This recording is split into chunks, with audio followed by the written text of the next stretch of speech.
Chris and I are joined by Middle East correspondent Julie Stahl.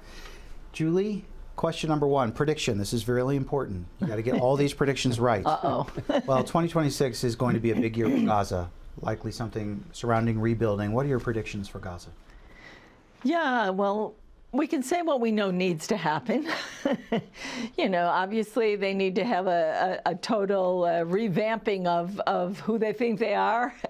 But, you know, one of the main things all along has been the fact that they teach kids from the time they're born to hate the Jews, to murder the Jews. This is their land, you know, and so they grow up with that. And they grow up with this idea of you know, everything, this is what we're giving our lives to. So it's a problem if they don't change that. And what we've heard so far is they're not changing the curriculum.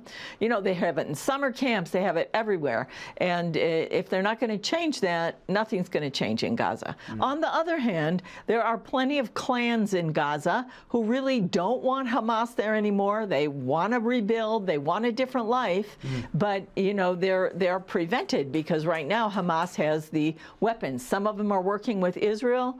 One of the ones that was working with Israel was murdered last week. So it's going to be tough and challenging to really make a change.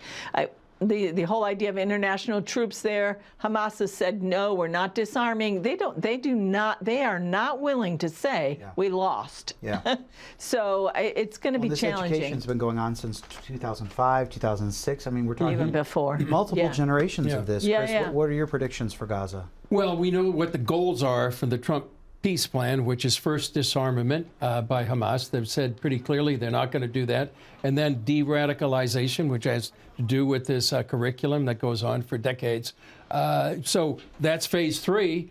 We got to get past phase 2, the disarmament. And right now, I would think it's not going to happen by any foreign entity, and it's really going to be only the IDF that is able and are willing to go ahead and disarm Hamas, which basically means the war is going to start again in Gaza.